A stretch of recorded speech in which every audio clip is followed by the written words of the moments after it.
esta mañana al ministro Óscar Ortiz, ministro de Desarrollo Productivo. Bienvenido y gracias por estar con nosotros hoy día. Autoridades sanitarias coinciden en algo, en que para la primera semana de junio el país llegará a los 10,000 casos. Las estadísticas son claras, señalan que al menos el 20% necesitará atención hospitalaria, ministro.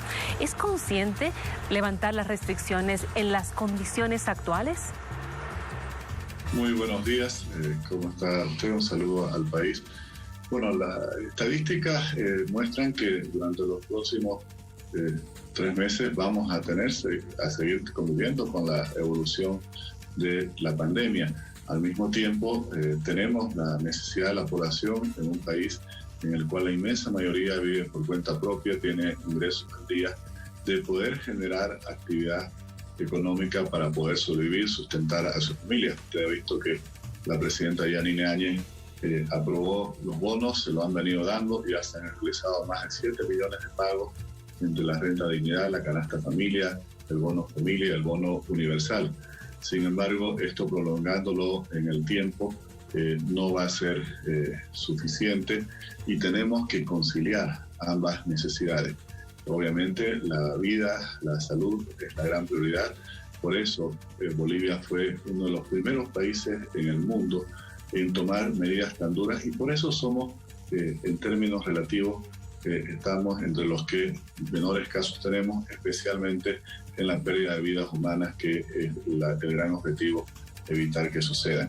Entonces, estamos trabajando en ello y por eso también se ha determinado de que el gobierno ha dictado una norma general que permite una apertura de varias de las actividades económicas en un horario restringido, pero seguimos con cierre de fronteras, seguimos con cierre de vuelos internacionales, seguimos con la prohibición de circulación todas en las noches, seguimos con la prohibición de circulación los fines de semana, es decir, aquí no hay que malinterpretar, seguimos en cuarentena, estamos buscando una medida para que cada gobernación, cada municipio, en función de su realidad, de sus instalaciones hospitalarias, su capacidad de atención y respuesta a las necesidades de la población, ya pueda regular en detalle las medidas que se van a tomar y cómo van a operar, por ejemplo, sectores como el comercio y los servicios que venían estando totalmente cerrados hasta el momento.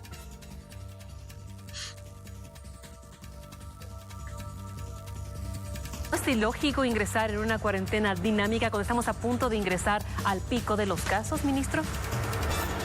Como le comentaba, si la proyección es que ya vamos prácticamente 3 meses y vamos a tener por lo menos otros 3 meses con un número creciente de casos, obviamente usted entenderá que la población no podría resistir en estas condiciones de cuarentena total. Se prevé en el decreto de que en aquellos lugares donde hayan situaciones más agudas se podrá encapsular incluso distritos municipales y en aquellos otros lugares donde haya rebrotes se podrá declarar nuevamente cuarentena total. Esto significa la cuarentena dinámica, es un esquema para la prevención epidemiológica donde se pueden ir haciendo más estrictas las medidas en la medida que sea necesario, pero no se requiere que el país en su conjunto, los 11 millones de habitantes, tengan el mismo nivel de restricción si no tienen el mismo nivel de epidemia. Y de esa forma vamos permitiendo también que pueda generarse una actividad económica que permita que las personas, la inmensa mayoría de las familias también puedan tener ingresos y que la pérdida de empleo no se vuelva irreparable. Esto también creo que es muy importante entender. Cada día cuesta más que se paguen los salarios y esto es una necesidad imperativa. El Estado obviamente está pagando los salarios con un esfuerzo enorme también del sector público, pero en el sector privado, si prolongáramos esta situación por 2-3 meses más, seguramente sería muy difícil que muchas unidades económicas puedan seguir operando y eso tendría un efecto devastador sobre el empleo. Como usted entenderá, el gobierno tiene la responsabilidad de buscar estos equilibrios, preservar la salud, preservar la economía, preservar la vida, preservar los empleos, es lo que estamos trabajando y por eso también este es un decreto en el cual las decisiones también son compartidas en corresponsabilidad con las autoridades departamentales, con las autoridades municipales. Esta es una pandemia con la cual vamos a tener que convivir varios meses, tenemos que enfrentarla. También cae sobre la responsabilidad de cada ciudadano que vele por sí mismo, que vele por su familia, que usemos todos el barbijo cuando estemos en contacto con otras personas, en el transporte, en el trabajo, que también tengamos la posibilidad de tener la distancia social. Es fundamental que por lo menos estemos a no menos de 1,5 metros de otra persona, y obviamente el lavado frecuente de manos, que son medidas que en la medida que las vamos adoptando y respetando todos en nuestra conducta y vida diaria, vamos a ayudar muchísimo a las autoridades de salud a que estos contagios no vayan creciendo, y sobre todo a que las personas que puedan ser infectadas sean identificadas rápidamente, sean aisladas, a fin de que no sigan contagiando y puedan restablecerse prontamente. Ministro, buenos días. Lo saluda Gabriela Oviedo desde Santa Cruz y quisiera profundizar sobre lo que decía anteriormente. ¿Cómo es que el gobierno decide entregar a las gobernaciones y la alcaldía la definición de los alcances de la cuarentena de aquí en adelante, siendo que el tema salud es una responsabilidad del gobierno central? Si usted lee la Constitución, es una competencia concurrente, entonces significa que es una corresponsabilidad entre el gobierno nacional, el departamental y el municipal. Y básicamente aquí hay un razonamiento. Si no en todo el país tenemos la misma situación de la epidemia, entonces no podemos tener a todo el país sujeto a las mismas restricciones, al mismo nivel de prohibiciones, lo que se puede hacer. Entonces, yo reitero, primero, seguimos en cuarentena, no son medidas que son fáciles, como seguir con las fronteras cerradas, como seguir con los vuelos internacionales cancelados, como seguir con las clases suspendidas. Entonces, seguimos en una cuarentena nacional, pero al mismo tiempo lo que se busca con el nuevo decreto, en el cual se da un mayor protagonismo y una mayor responsabilidad a las autoridades departamentales y a las autoridades municipales, es que el grado de restricción de las medidas se puedan adaptar a la realidad de cada municipio y de cada departamento, para que aquellos lugares donde no haya una situación epidemiológica más severa no se tenga en cuarentena, por ejemplo, total a todo el país. Entonces sí se pueda ir viabilizando un mayor nivel de actividad económica, porque es bueno destacar, o sea, tenemos que prepararnos para varios meses con números que quizás todos los días vayan aumentando, pero no podríamos tener varios meses en cuarentena total a todo el país, porque prácticamente no habría cómo puedan subsistir la inmensa mayoría de las familias bolivianas que viven por cuenta propia, que viven al día, que viven en el sector informal y que necesitan también generar ingresos. Lo mismo pasa con el sector formal.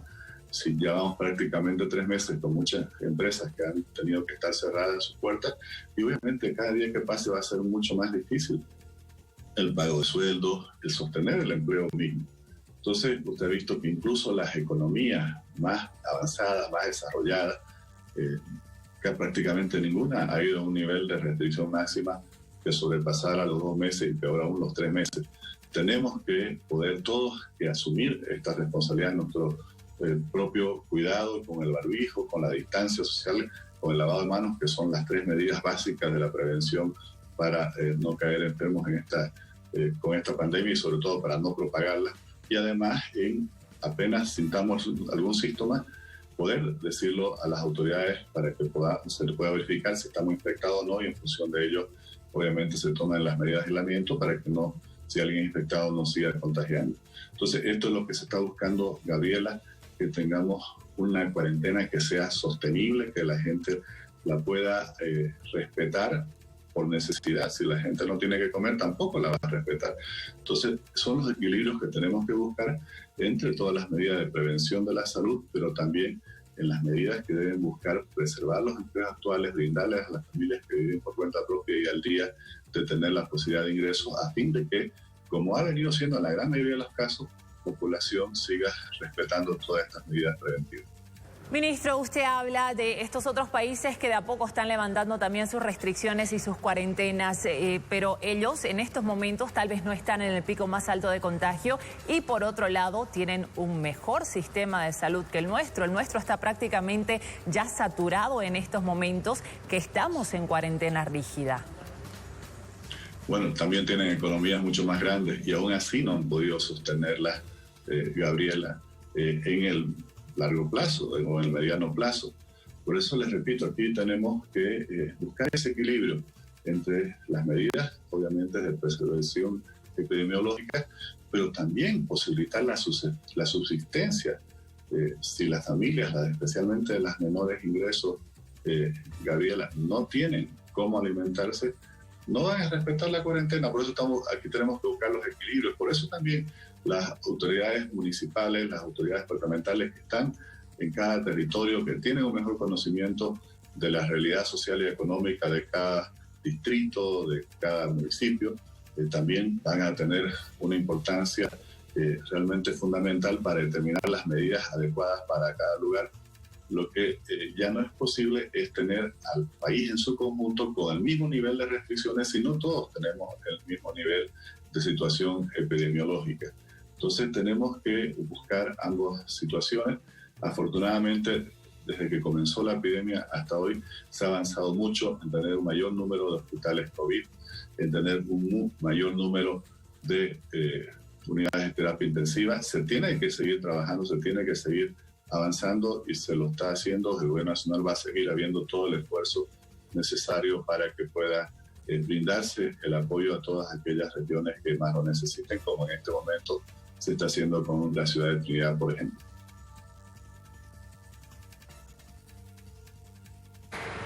Ministro, el monseñor Aurelio Pessoa recientemente se ha manifestado y él dijo que en este momento se tiene que priorizar el derecho a la salud y a la vida frente a las cuestiones políticas. Fue muy claro en esto. ¿Qué opina de este llamado de la Iglesia Católica de priorizar la salud? Bueno, comparto plenamente que frente a la política hay que priorizar la salud. No se olvide que justamente yo fui, cuando todavía era senador, uno de los que firmó un recurso ante el Tribunal Constitucional diciendo que realizar la campaña electoral y las elecciones en los meses de julio, cuando va a haber un mayor número de contagios en el país, agravado además porque son los meses más crudos del invierno, no era posible. Entonces, comparto plenamente la posición que usted nos informa de Monseñor Pessoa.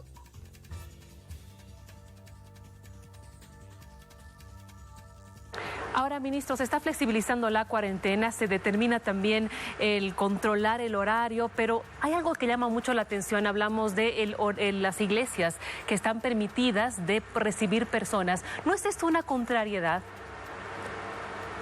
Bueno, si las personas van a poder ir a trabajar, si las personas van a poder ir a abastecerse, si las personas van a poder ir según lo que determinen los municipios, por ejemplo, a recibir algún servicio, lo que se ha puesto, como se ha hecho en otros países, una apertura limitada a solo el 30% de la capacidad que tuviera un templo, una iglesia, bueno, el espacio físico en el cual se fuera a realizar esta celebración religiosa, que obviamente no nos olvidemos que somos un Estado laico, pero que respeta la libertad religiosa.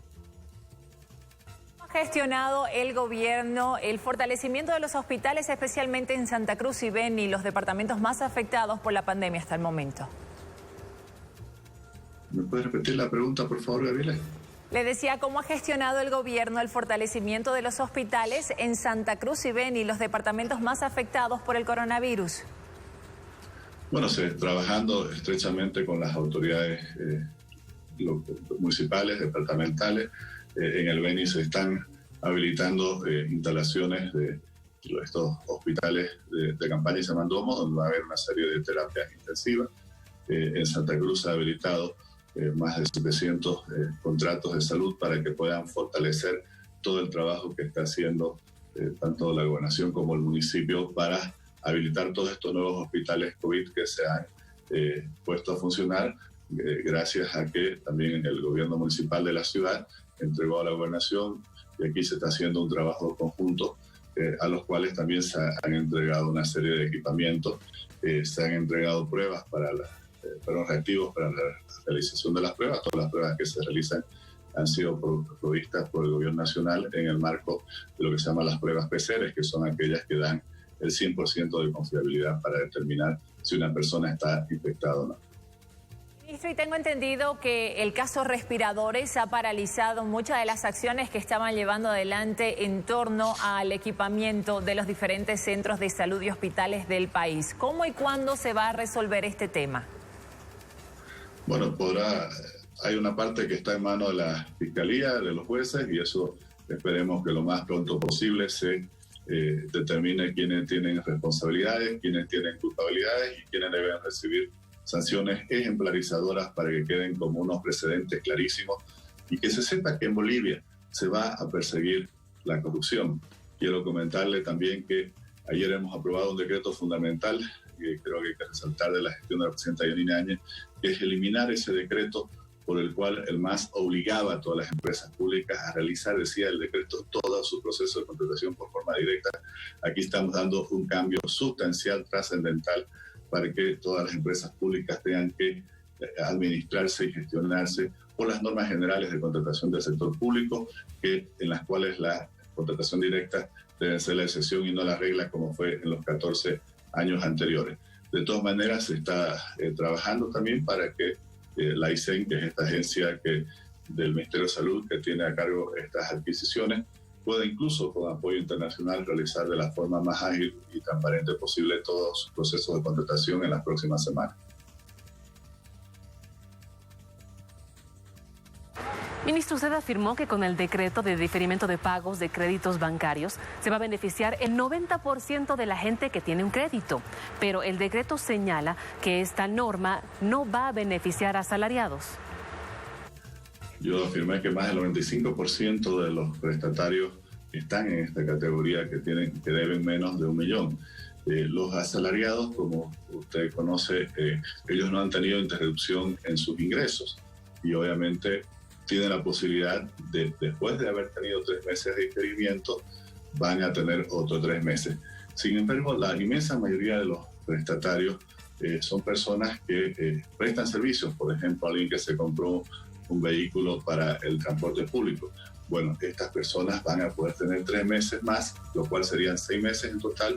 La primera cuota se pagaría a inicio de septiembre, solo se pagaría una cuota, y las 6 cuotas diferidas quedarían, por ejemplo, una de las opciones que da el decreto de negociación, podrían quedar diferidas para el final del tiempo del crédito actual. Si usted actualmente tiene un crédito que se va a acabar en 2 años, bueno, tendría 6 meses adicionales para pagar esas 6 cuotas que han sido diferidas.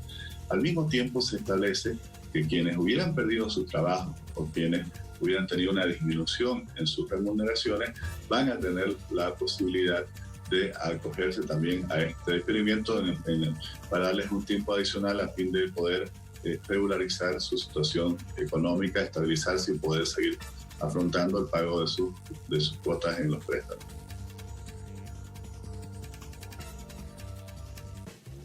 Ministro Óscar Ortiz, gracias por acceder a esta entrevista con la revista. Buenos días. Muy bien.